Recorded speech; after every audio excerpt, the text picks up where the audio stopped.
They poured a chocolate milkshake over his dog and struck him, all to break the spirit of a young Navy SEAL. They laughed, thinking their cruelty was a secret. But they never realized the young SEAL wasn't a man with a short fuse. He was a silent warrior. And he had just gathered the single piece of evidence that would end their careers, ruin their lives, and prove that true justice always finds a way. The Ohio sun was a heavy, humid blanket, even at 0800. This wasn't the gentle coastal warmth of Virginia Beach, but the thick, oppressive heat of the Midwest summer. It beat down on the asphalt of the Camp Ravenna Joint Military Training Center, a sprawling complex of aging brick buildings and sun-scorched obstacle courses that smelled of cut grass and diesel fuel.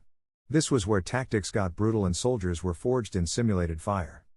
A mud-streaked Ford pickup, old but meticulously maintained, pulled into a designated spot.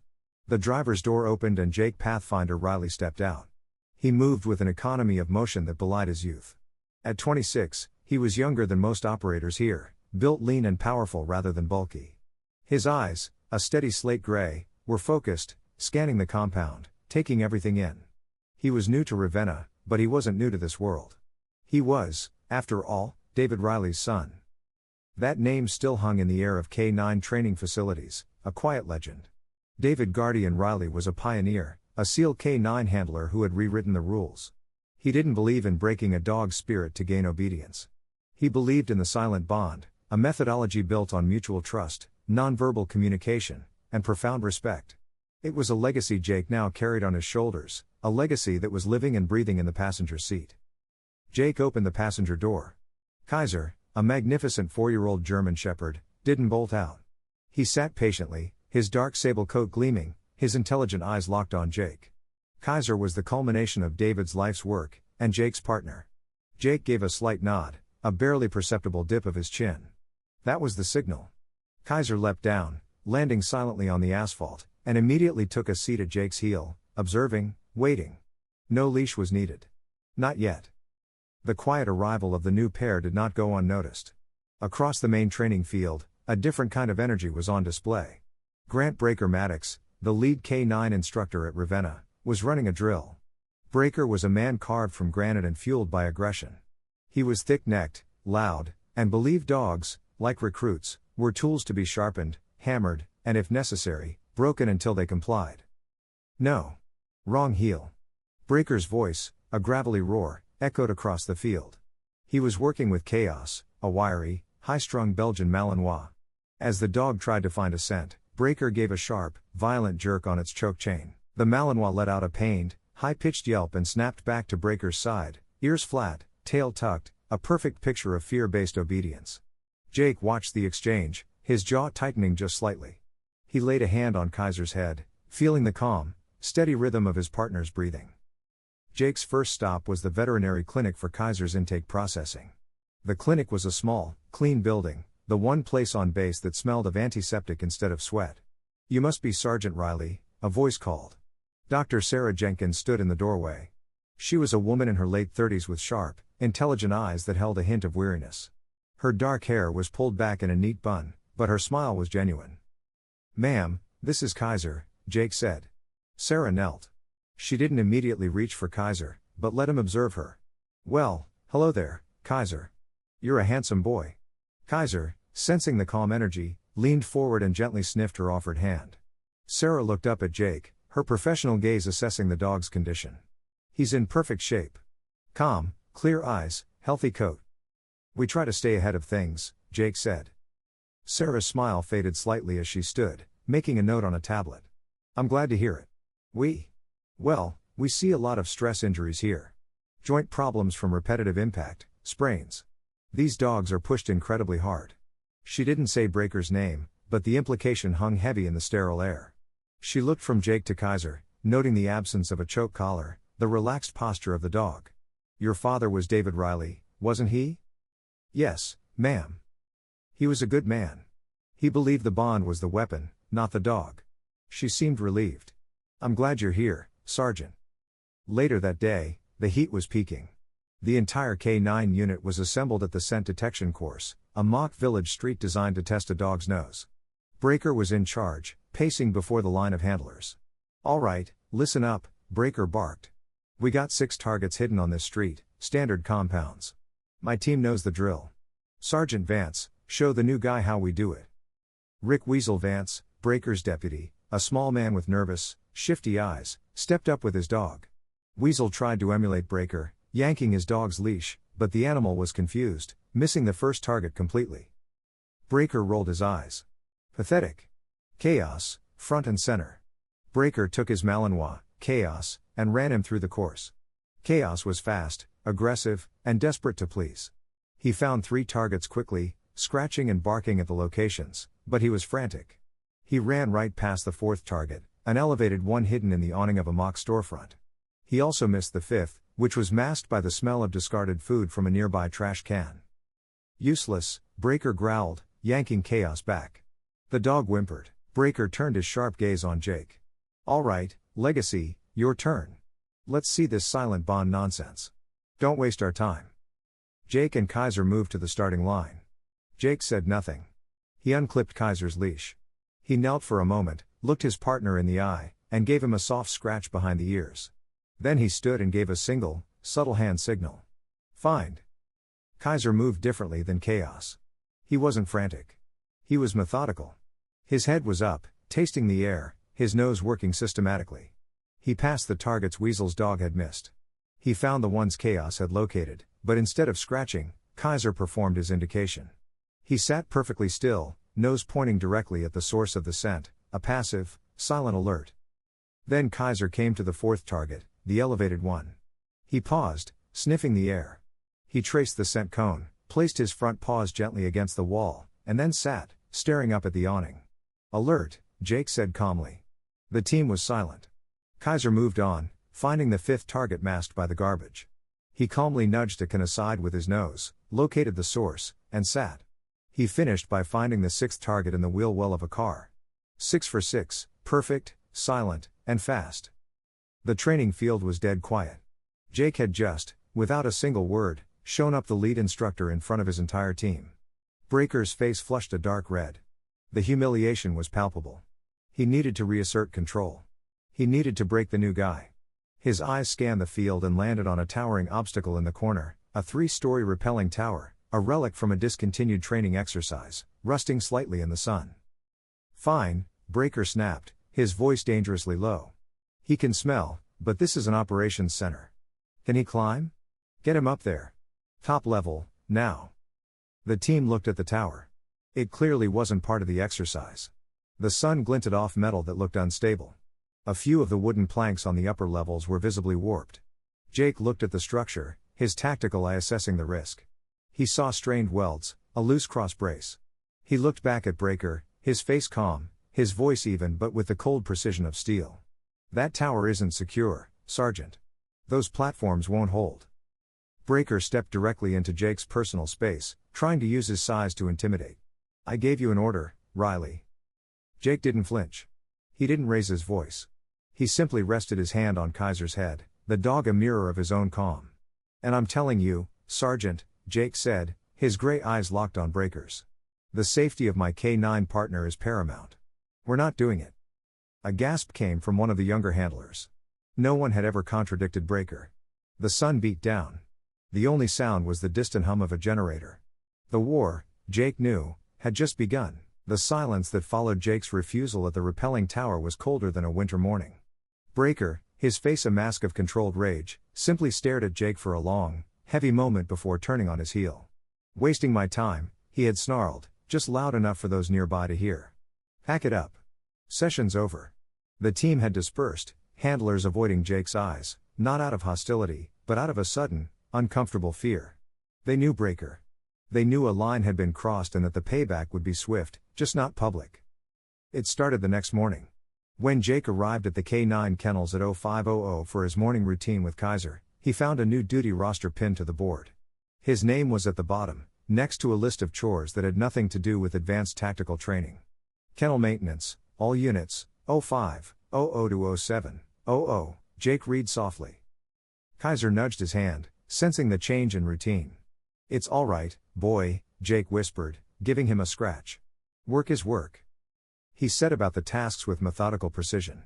He hosed down the concrete runs, scrubbed the drains, and refilled the water bowls for every single dog in the unit. When he got to Breaker's kennel, He found chaos, the high-strung Malinois, pacing nervously in a space that had been left filthy from the day before. Jake spent an extra 10 minutes cleaning it, his movements calm and steady, ignoring the growls from the anxious dog. He finished just before the 07:00 briefing, which he discovered had been moved to 06:30. Rick Weasel Vance, Breaker's thin, weasel-like lackey, offered a sickeningly sweet smile as Jake walked into the briefing room late. "Problem, Riley? New schedule was posted last night. Gotta stay on your toes." "My mistake, Sergeant," Jake replied evenly, taking a seat in the back. The harassment was subtle, a death by 1,000 paper cuts.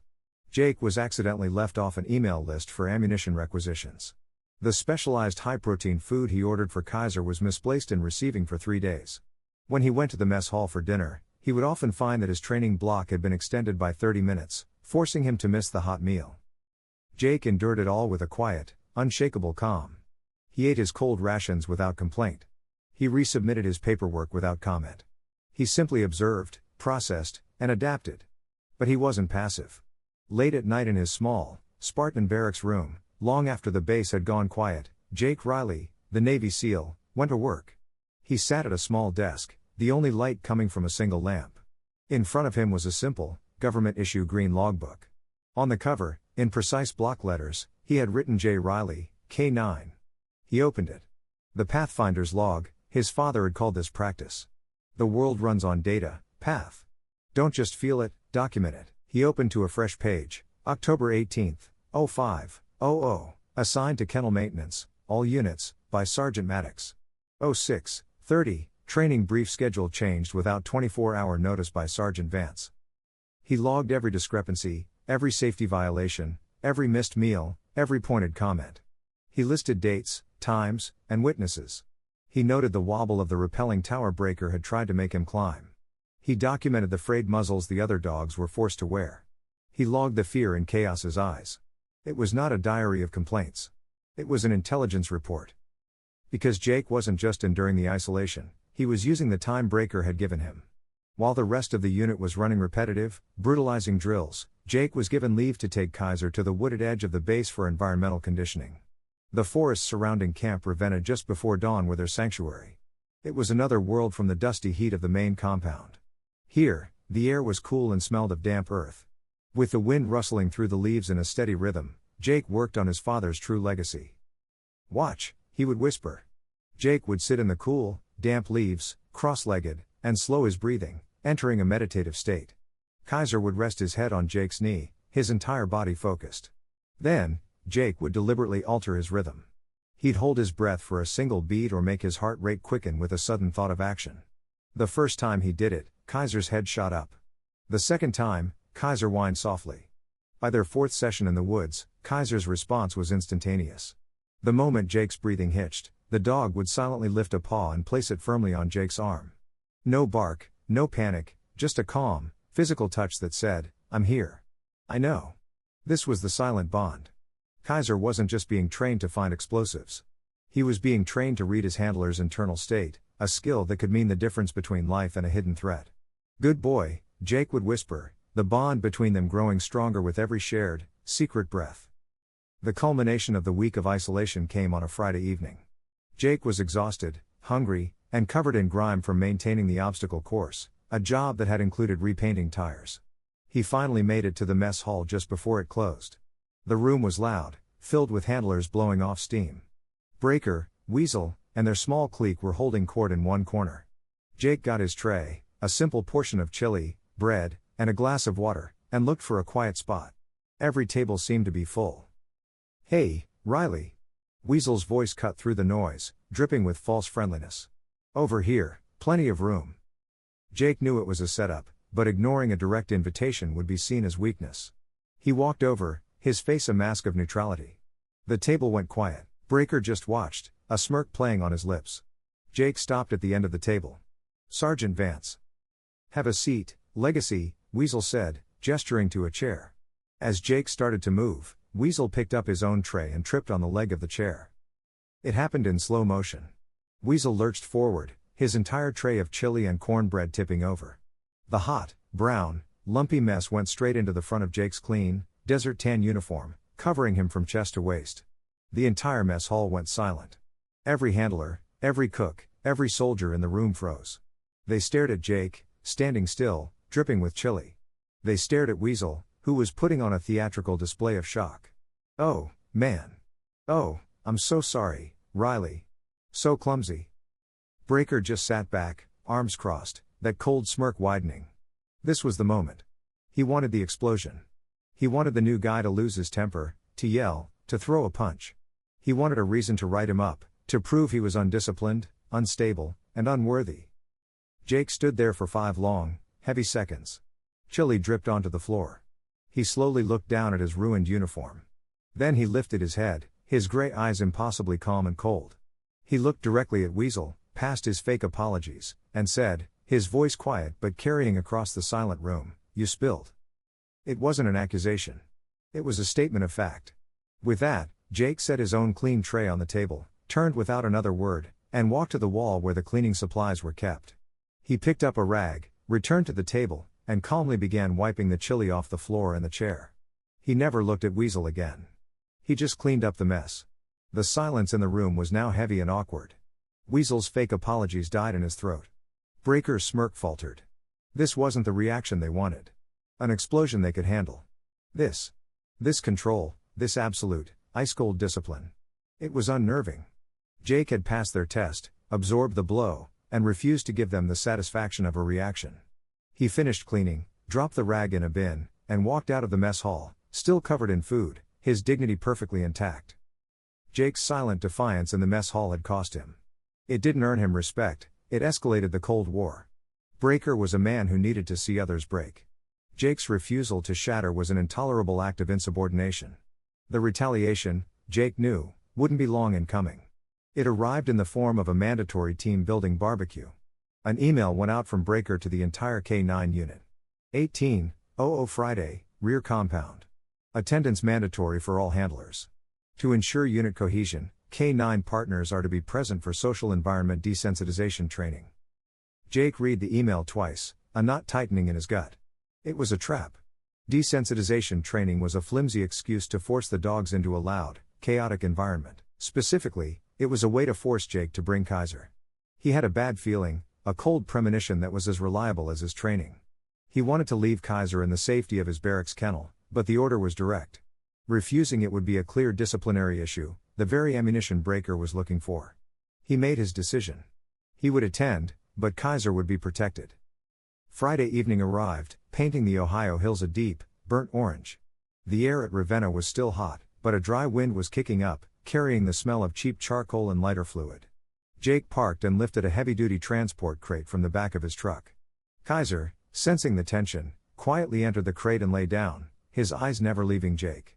Jake carried the crate to a grassy spot on the edge of the barbecue area, placing it away from the main crowd but still in compliance with the order. The area was loud. Handlers were shouting. Music blasted from a cheap speaker, and Weasel Vance was laughing, his voice high and grating. "Hey, Riley, nice doggy box." Weasel yelled, a beer already in his hand. Jake just nodded, his gaze sweeping the perimeter. He noted the position of the other handlers, the keg breaker was already tapping, and the exits. His eye then caught movement in a second-story window of the adjacent building, the Network Operations Center. A young face peered out for a second, then vanished. It was Leo Proxy Sims, a specialist technician. Sims was barely 20, pale, and looked perpetually like a kid who had wandered onto the base by mistake. He was in charge of the base's network servers and security cameras, a position that kept him well clear of operators like Breaker. He was on weekend duty checking a server rack and had paused to watch the party he was too timid to join. Jake turned back to Kaiser. "Stay, boy.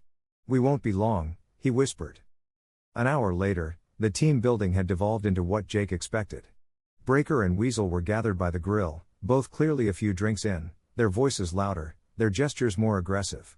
Breaker, his face flushed, was telling a story that involved him breaking his first K9. He walked past Jake's crate, presumably to get another burger.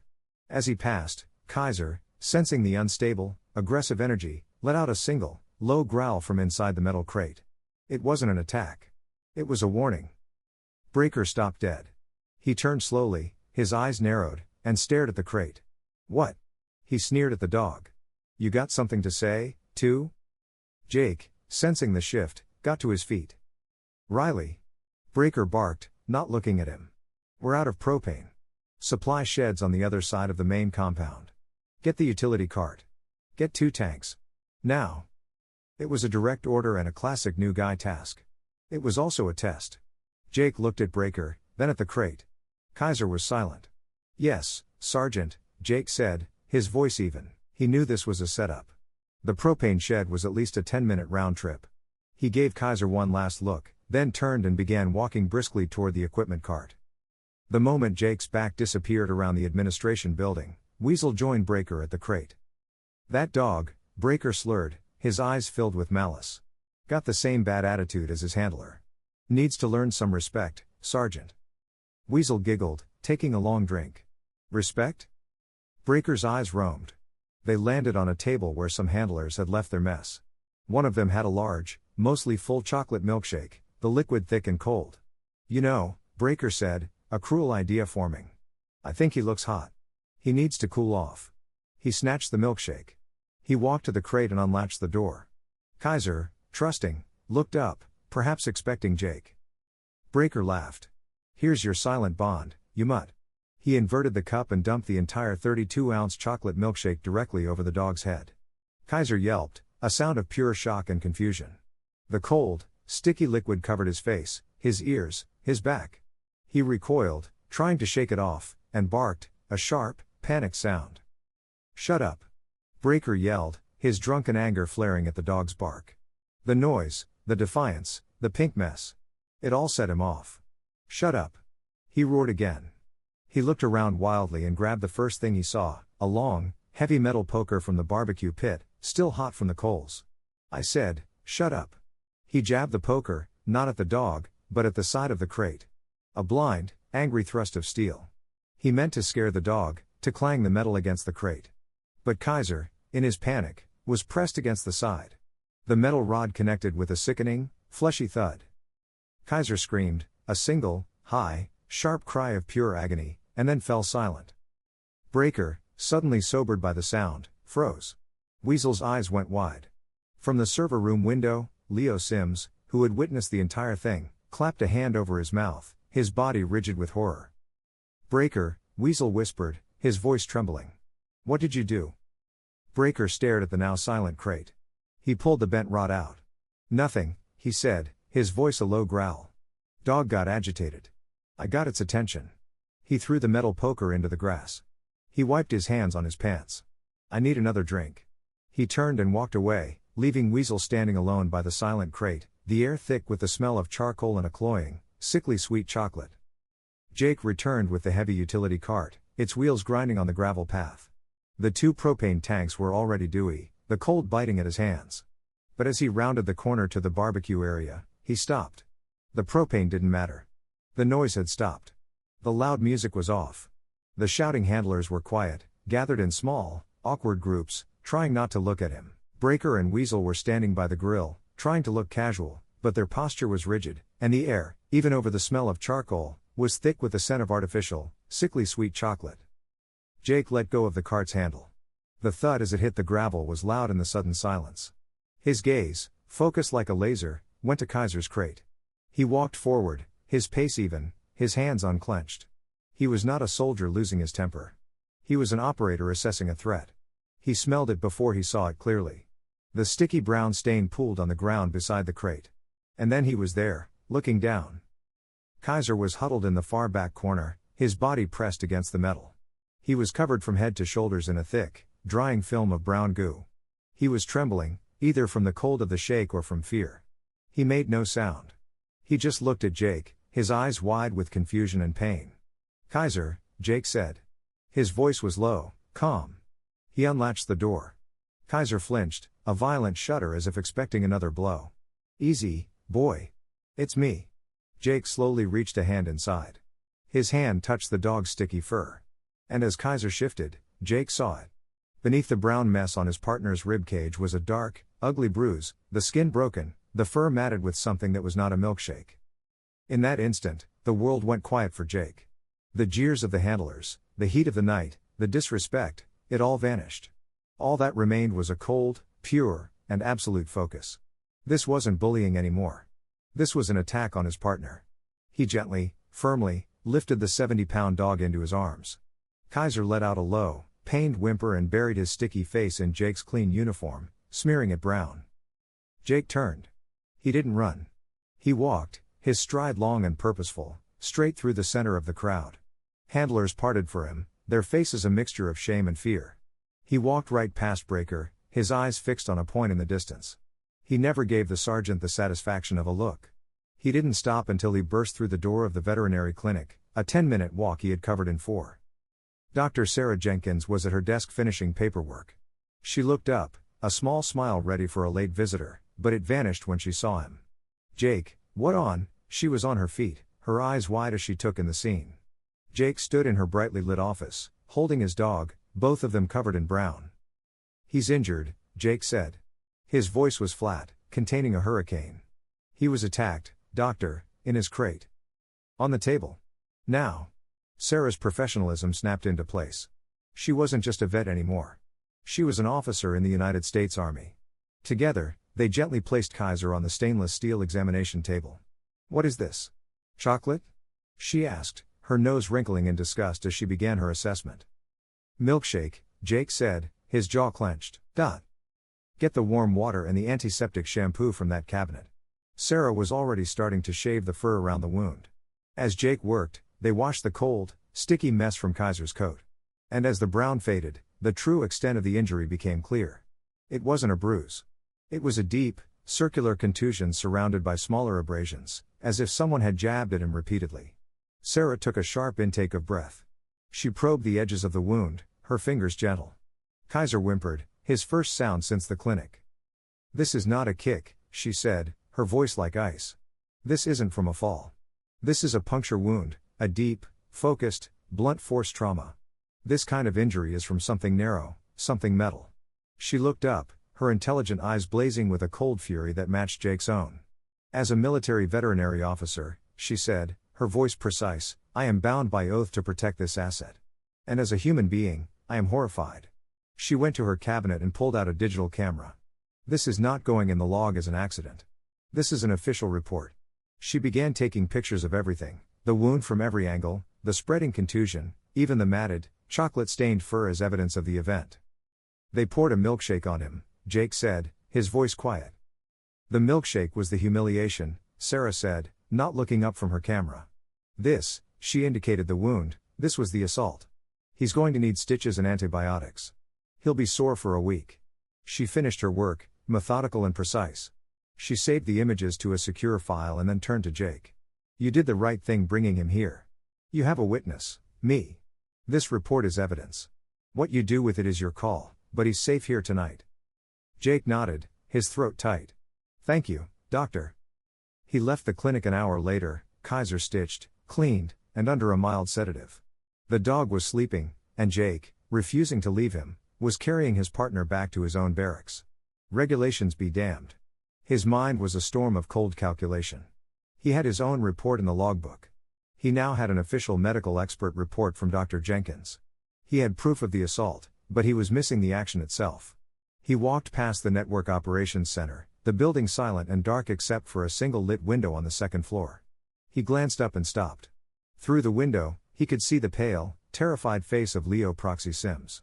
The young technician was at a server rack, but he was staring at a monitor. As Jake watched, Leo saw him. Panic flashed across Sims' face.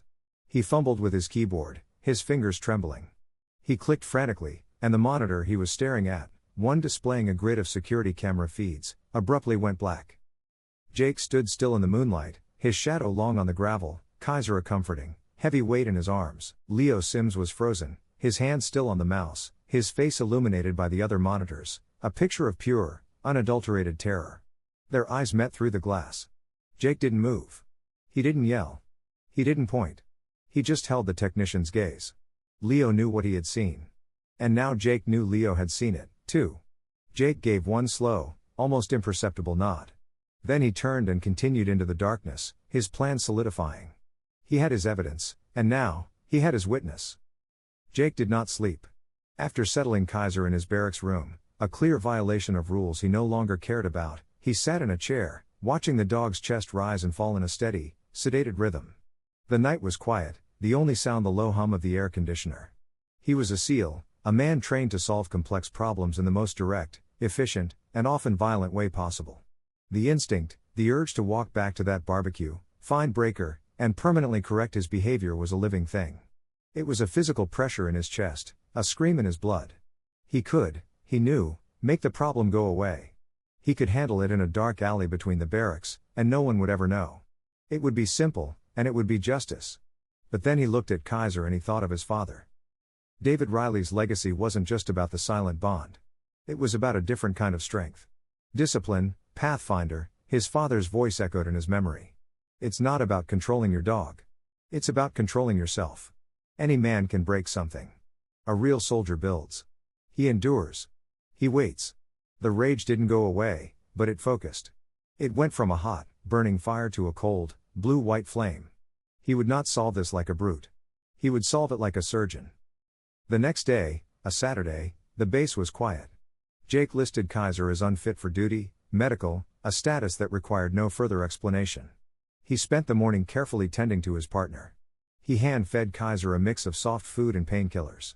He sat on the floor and read aloud from a technical manual, not for the content, but just so Kaiser could hear his calm, steady voice.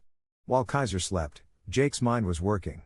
He had two pieces of the puzzle, Dr. Jenkins' medical report and Leo Sims' face. He needed the third, the recording. He knew he couldn't just walk into the server room and demand it. He also knew that military security footage, especially for non-critical areas like the barbecue pavilion, wasn't kept forever. He had a window, and he bet it was small. He left Kaiser sleeping and walked to the network operations building. He didn't go to the second floor.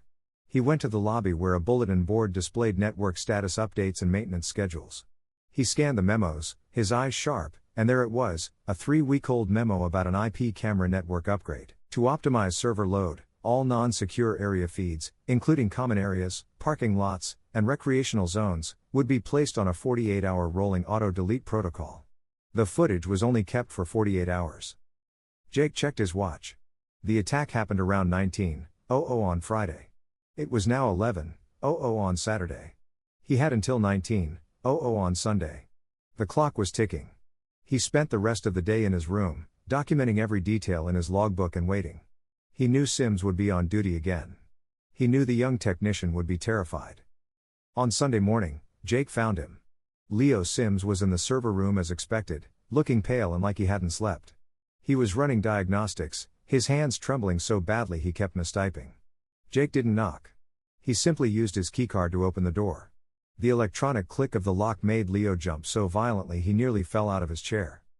"Sergeant Riley, I was just," Leo stammered, his eyes wide with terror, his face a sheet of white. He looked like a rabbit cornered by a wolf. "Easy, specialist," Jake said.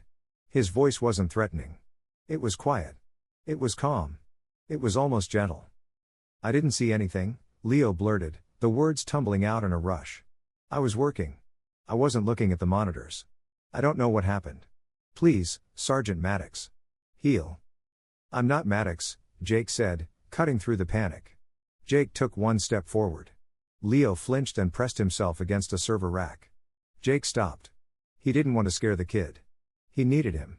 "I know what you saw, Leo," Jake said softly. "You saw him pour the milkshake, and you saw him use the poker." Leo's face crumpled. He was on the verge of tears. I can't. He'll ruin me. I just want to do my time and get out." "I'm not going to ask you to testify," Jake said. Leo looked up, confused. Jake reached into his back pocket and pulled out his wallet. He didn't flash a badge. He took out an old, worn photograph. The corners were soft from years of being carried. He placed it on the desk next to Leo's keyboard. The picture was of a much younger Jake, covered in the dust and sand of a collapsed building during a training exercise. He was smiling, exhausted. And next to him, just as dusty, was a younger Kaiser, tongue lolling, leaning against Jake as if they were one. "Fort Polk," Jake said, his voice quiet. "We were clearing a structure. I went in. Kaiser was on overwatch. A secondary charge went off by mistake. Roof came down. I was trapped, pinned by a support beam." Leo stared at the picture, his breathing slowing. "I couldn't move. Couldn't even get to my radio. I was going to die in there. But Kaiser, he dug. He dug for 3 hours through brick and splintered wood. He refused to leave. When he finally got to me, he pulled me out by my vest right before the rest of the building came down. Jake finally looked at Leo, his gray eyes holding no anger, just a deep, heavy truth. He's not just a dog, Leo. He's my partner. He's my family. And that man hurt my family. He gestured to the server rack where Leo was working. I know you were watching server 107. I know that feed is still there for another 8 hours before it gets erased. Jake leaned closer, but not in a threatening way. His voice was almost a whisper. I'm not asking you to be a witness. I'm not asking you to put your name on anything. I'm asking you to do the right thing. I just need a copy of that file. Jake stood up straight. He looked at the young, terrified man who was staring at the photograph as if it held the weight of the world. The choice is yours, specialist, Jake said. He left the photo on the desk. He turned and walked out, leaving Leo alone with the hum of the servers. That night, Jake sat in his room, the logbook open, the 48-hour deadline an hour away. He had failed. He had put his faith in a scared kid. And the kid had chosen to protect himself. It was logical. It was human. And it meant Breaker had won. At 23:00, Jake finally stood, his body stiff. He walked to the door to lock it for the night. As his hand reached for the latch, he looked down. There, on the floor, pushed silently under the crack of his door, was a small, black, unmarked USB drive. The black USB drive felt heavy in Jake's hand, a small piece of plastic and metal that held more destructive potential than a pound of C4. He sat in his darkened barracks room, the only light from his personal laptop. He plugged it in, his heart beating a cold, steady rhythm. He watched. The server camera was grainy, its infrared filter painting the night in a ghostly white, but it was clear. The audio was a low hum, but the images were undeniable. He saw Breaker, his face slack with drink. He saw Weasel laughing. He saw the chocolate milkshake, a dark, viscous fluid in the infrared footage, being dumped. He saw Kaiser's reaction, the panic, and then he saw the metal poker. He saw the blind, angry thrust. He saw Kaiser's body convulse, a silent scream that tore through Jake's own chest. He closed the laptop. The rage was back, pure and ice cold. But his father's voice was there, too. Not a brute, a surgeon. He had the file. He now had the medical report, his own logbook, and the visual evidence. He was armed. Now he needed a battlefield. The base was buzzing. The next morning, a level of attention that had nothing to do with Jake or Breaker descended. Trucks were repainting the parking lines, and groundskeepers were planting flowers near the command building. Jake found out why at Kaiser's recheck. He had taken Kaiser to the clinic for Dr. Jenkins to check his stitches. Kaiser was healing well, his body resilient, though a deep weariness had settled in his eyes. He's making great progress, Sarah said, giving Kaiser a scratch. But you, Jake, you look like you haven't slept. I'm fine. Base seems busy, Jake said, deflecting. Sarah's face grew serious. She lowered her voice. You haven't heard. General Morrison is coming. 3-star. He's the head of Special Operations Command, and he holds the purse strings for all the K-9 programs. She leaned against a counter. And here's the part you should care about. Rumor is, he's not happy with Ravenna. He's been hearing whispers about the training methods and our inconsistent results. He's a dog man, Jake. A real one. He loves them. And word is he's coming here looking for a reason to clean house. Jake's mind processed this instantly. A general, a dog man, a man who already had doubts about the program. Breaker's in charge of the demonstration, Sarah added, her eyes sharp. He thinks this is his chance to get promoted. I think he's walking into his own execution. When? Jake asked, his voice low. Thursday, 14:00. This was it. This was the battlefield. The next 2 days were a study in contrasts. Breaker was a man unhinged. His voice was a constant, angry bark on the training field. Again.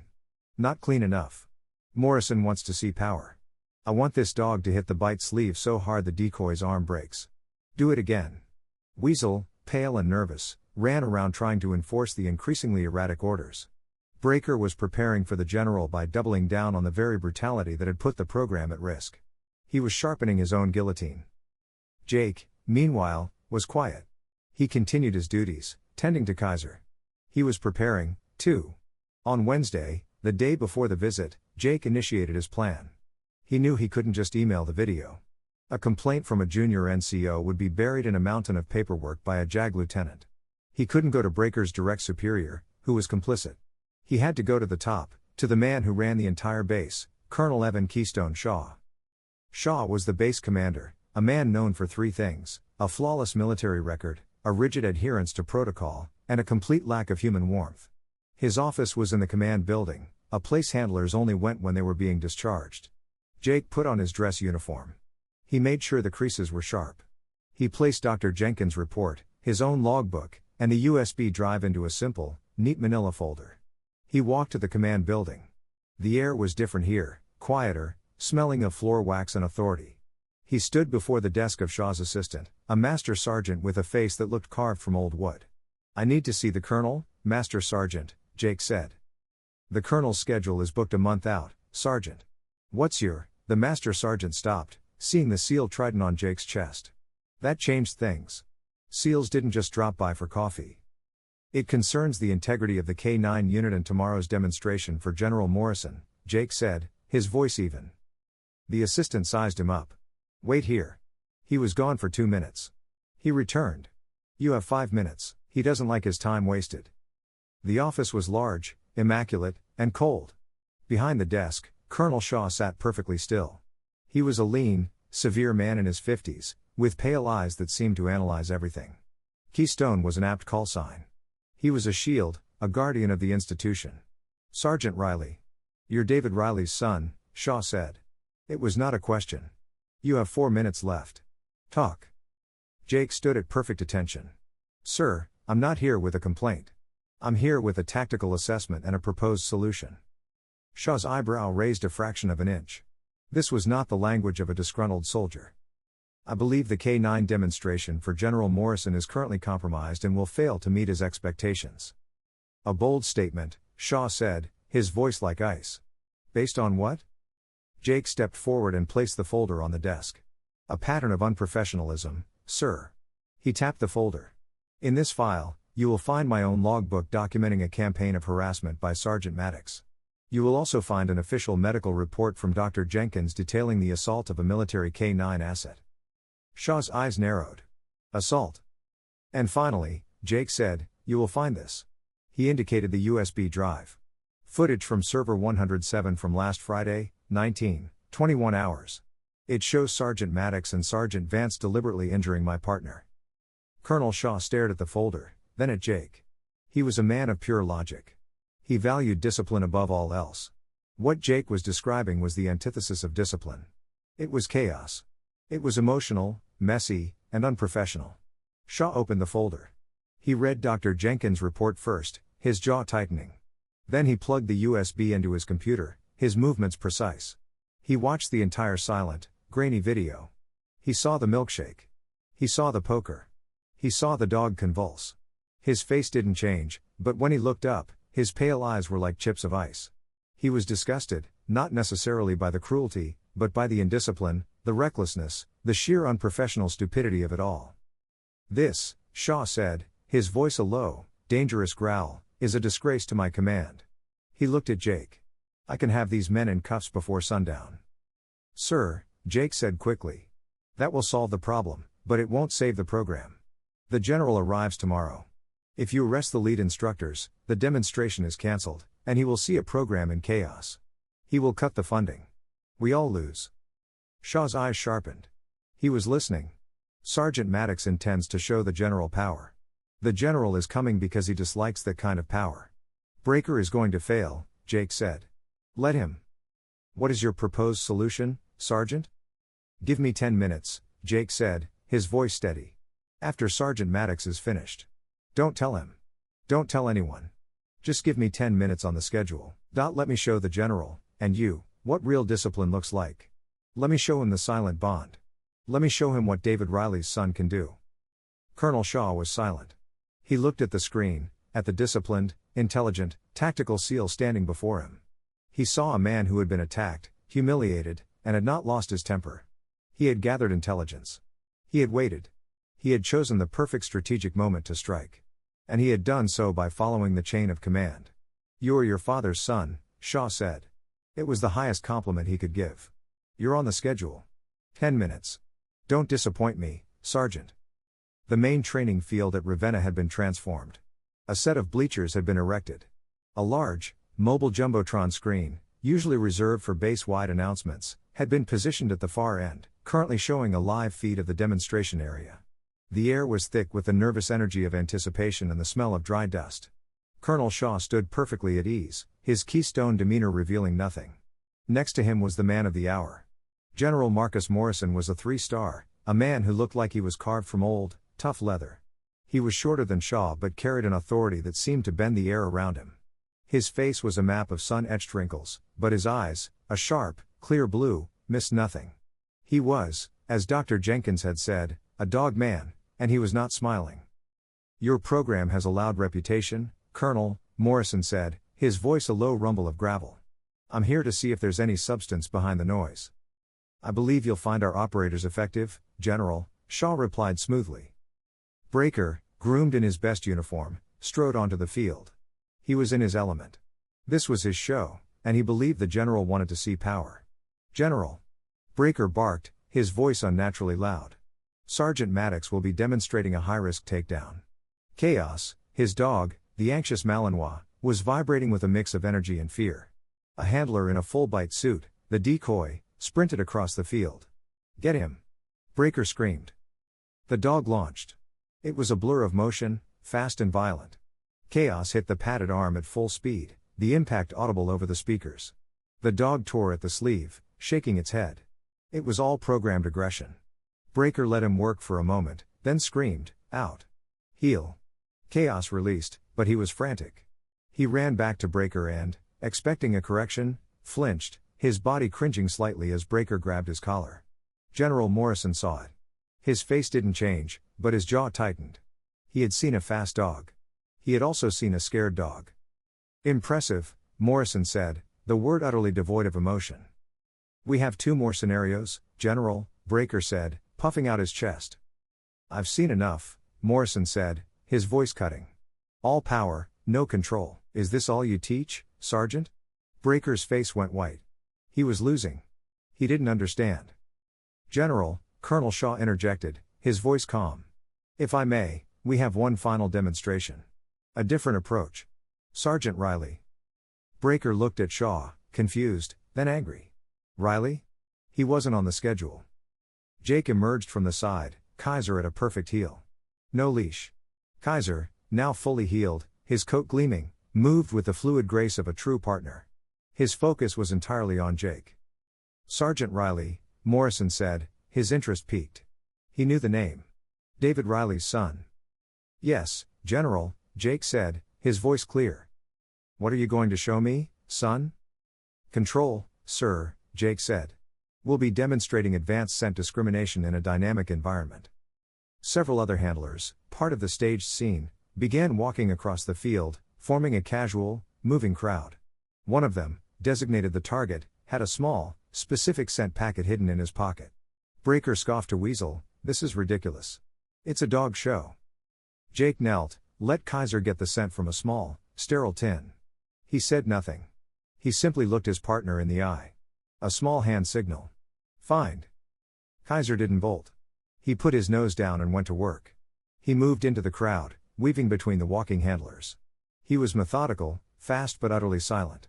He passed one handler, then another. He paused as the target walked by, caught the scent cone, turned, and followed the man for 3 paces. Then, as he was trained, he sat. He looked at the target, then back at Jake, a perfect, silent, passive alert. General Morrison beamed. It was the first time his face had shown a positive emotion. Now that is a K9. That is a partner. Recall your dog, Sergeant, Morrison said, impressed. Jake gave a short, low whistle. Kaiser trotted back, tail wagging, and sat at Jake's heel, looking up for praise. Jake gave him a scratch. Breaker, seeing the general's approval of Jake, was seething. The humiliation was more than he could bear.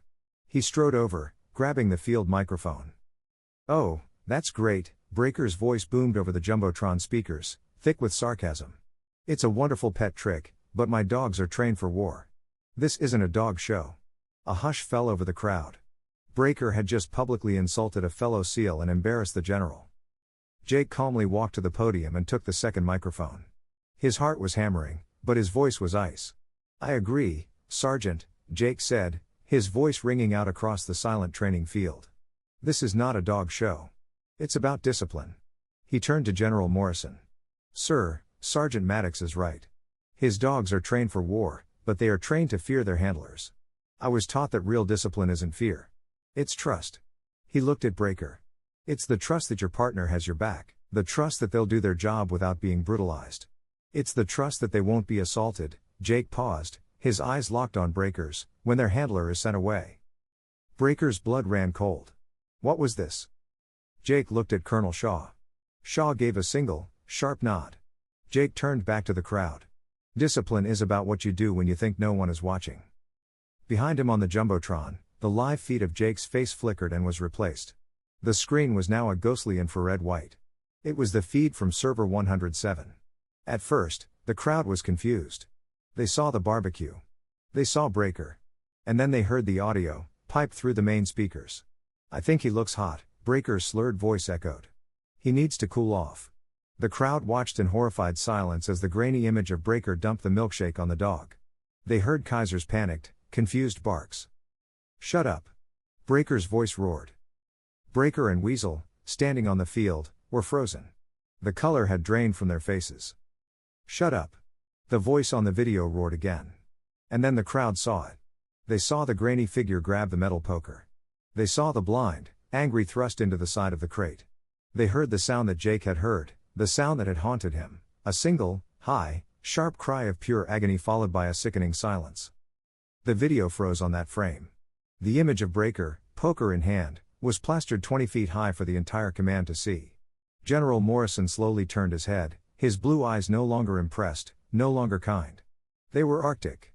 He looked at Breaker, a man now visibly trembling, his career, his reputation, and his life dissolving in the hot, silent Ohio sun. The silence on the training field was absolute.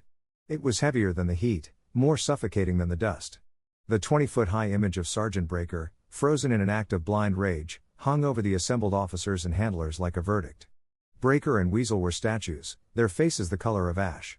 The arrogance, the bluster, the casual cruelty, it had all been burned away, leaving only the hollow shells of two men who had just witnessed the public end of their lives. General Morrison didn't move for a long moment. He slowly, deliberately, turned his head from the Jumbotron and fixed his arctic blue eyes on Colonel Shaw. He didn't raise his voice. He didn't have to. His words, when they came, were quiet, precise, and utterly final. "Colonel," Morrison said, his voice a low, cold growl, "you will remove this trash from my base immediately." Colonel Shaw, a man who lived by protocol, said simply, "Yes, General." He gave a sharp, almost invisible signal over his shoulder. Two military police officers who had been standing at parade rest by the bleachers snapped to attention and began walking onto the field. Their movements were measured, their faces impassive. They didn't run, they walked, their boots crunching on the gravel, a slow, inevitable procession. They closed on Breaker and Weasel, who offered no resistance. They couldn't. They were broken. Breaker, the man who believed in breaking dogs, was now broken himself. "Sergeant Maddox, Sergeant Vance," the senior MP said, his voice flat, "you'll come with us." They were escorted off the field, their disgrace total, walking past the handlers they had bullied, the officer they had tried to frame, and the general who had just condemned them. The crowd watched them go. As they reached the edge of the field, Colonel Shaw added one last, brutal command. "Master Sergeant, see that their rank and K-9 certifications are stripped. Now." General Morrison watched them disappear before turning his attention. He looked into the stands where Dr. Sarah Jenkins sat. He looked toward the server room window where Leo Sims was still watching, frozen. And he looked at Jake, who stood by the podium, Kaiser seated patiently at his side. "In my office, Colonel," Morrison said. "Now. Bring the doctor, bring the specialist, and bring Sergeant Riley." The colonel's office, so cold and severe just the day before, now felt like a command center. Morrison had taken the seat behind the desk, a quiet assertion of authority. Shaw stood by the window. Dr. Sarah Jenkins was addressed first. "Doctor," Morrison said, his voice now professional, the cold fury replaced by respect. "I've read the preliminary of your medical report. It was thorough, factual, and an act of professional integrity." "I was simply doing my job, General," Sarah said, her voice even. No, Doctor, Morrison corrected. You upheld your oath under pressure. The Army needs more officers like you. He then looked at Leo, who was standing near the door, visibly trembling. Specialist Sims. Yes, General? Leo squeaked. You were the technician who pulled this footage. Yes, sir. I imagine you were scared, Morrison said. Yes, General. Very, Leo admitted. But you did it anyway. Morrison's gaze softened just a fraction. There's the courage of the man who runs into the fire, Specialist, and then there's the courage of the man who sits in the dark and does the right thing, even when he's afraid. You did good. You will be commended for this. Leo looked like he might faint, but he nodded, a small, proud smile trying to form on his face. He had found his courage. Finally, Morrison's gaze fell on Jake. He stood, walked around the desk, and stopped in front of him. He looked down at Kaiser, who looked back, head cocked. The general slowly offered his hand, palm down. Kaiser sniffed it once, then gave a polite lick. A genuine smile broke across Morrison's leathery face. He's a good boy. He's healed well. Dr. Jenkins is very skilled, sir, Jake said. That she is. Morrison's smile faded, and he looked at Jake, his gaze deep and searching. I knew your father, served with him briefly. He was a force of nature. He believed in things other men were too cynical to see. He placed a hand on Jake's shoulder. He would be immensely proud of you, son. Not for what you did today, but for how you did it. You showed patience. You gathered your intelligence. You respected the chain of command. And you waited for the strategic moment. You acted like a SEAL. You have restored my faith in this program. Morrison turned to Shaw. Colonel, this is done. Maddox and Vance will face a court-martial. Harming a military K-9 is a federal offense. Their careers are over. Their lives as they know them are over. I want this program rebuilt from the ground up. And I want him to do it. A week later, the K-9 compound at Ravenna felt different. The air was quiet. The constant barking and shouting that had been the soundtrack to Breaker's command was gone. The handlers were silent, uncertain. Colonel Shaw had been true to the general's word. Jake had been officially appointed the new lead K-9 instructor for ATOS. It was 0800, the start of the first training day under new leadership. Jake stood in the center of the training field, Kaiser by his side.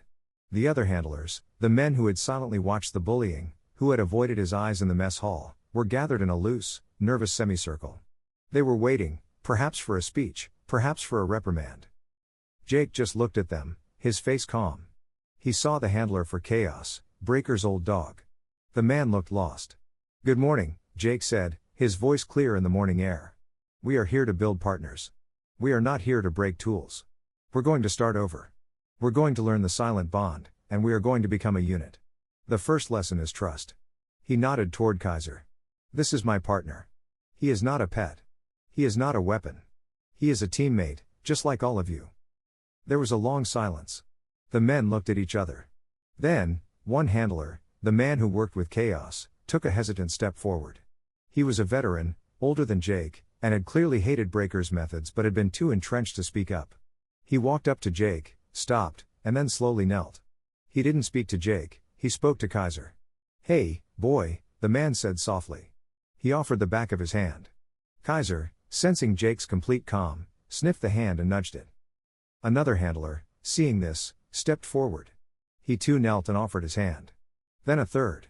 One by one, the men who had been Breaker's pack, the men who had isolated Jake, were now stepping forward, not to greet their new commander, but to respectfully introduce themselves to his partner.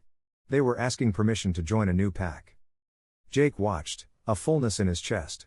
He looked across the training field, at the new sun rising over the Ohio hills. It was a new dawn. He rested a hand on Kaiser's head. The dog was healed. The team, now his. His father's legacy, secured. The pack had a new alpha.